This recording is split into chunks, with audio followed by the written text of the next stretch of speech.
Alright, so if anybody likes these sconce lights, I'll put it in the description below. It's made by ARTIKA. So check the description below. I'll put them in there. If you guys like them, you can go and purchase them yourself online. I like them, and they're dimmable. So they're LED, and they're dual lights because there's a light down and there's a light coming up, the decorative light.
Get it over, smoothed over a little bit better.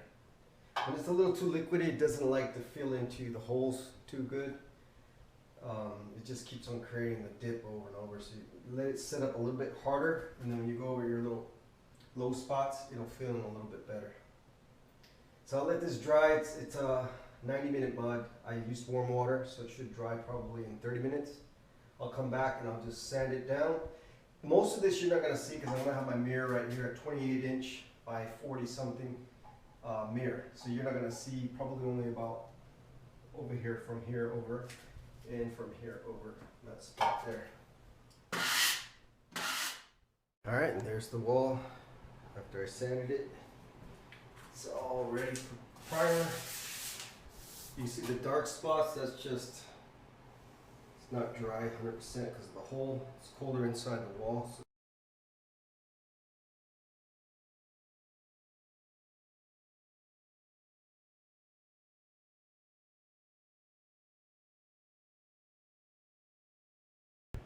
that one piece of sheetrock that I left for last, that's ready for paint as well. Alright, there's the wall next day. A little bit past noon. And you see the wall's pretty nice.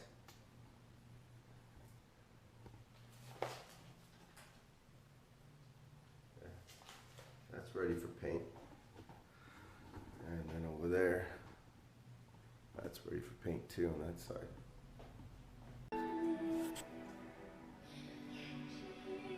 It's all painted.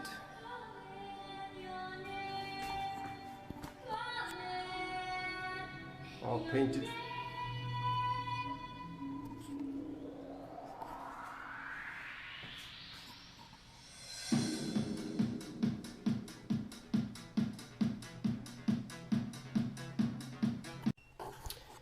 Alright, I'm cutting off these old copper pipes, and I wanted to show you guys real quick old copper pipe compared to the new copper pipe. You see a difference there? The old copper pipe's like twice as thick as this new stuff. So yeah, it's a big difference. The old stuff's way better as far as the thickness of the pipe goes.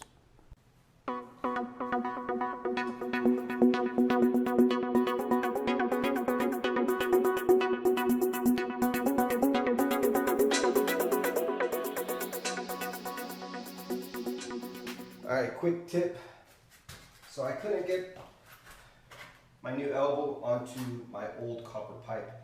The old copper pipe's a little thicker.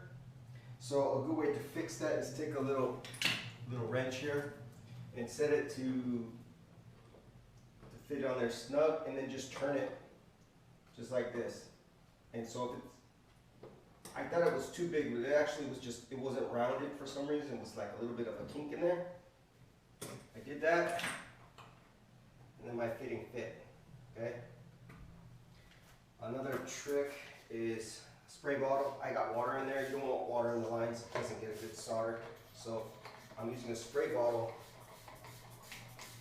to get the existing water out of that line, because that water will cool down the solder and it could cause it to crack. So you don't want water, it'll create steam. So that seems to work. You don't have water in there.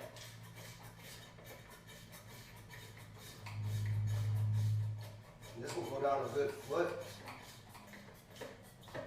Tips that I learned.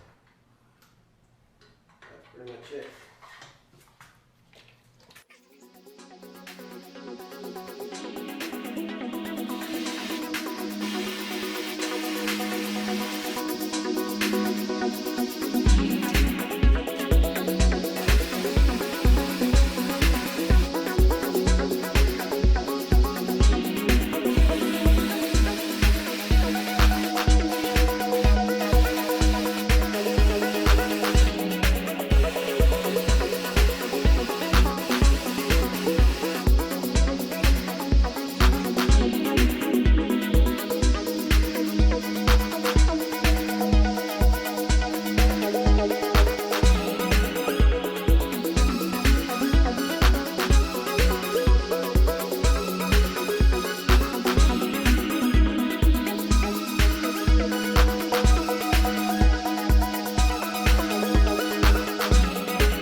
Alright, put some insulation tape stuff right here. It's really sticky on one side. Stick it on the wall right where this thing is hitting, and some down here because this was hitting the wall. Sometimes when you turn the water on and off, the pipes will move, and so you want to kind of insulate that so you don't hear a loud noise.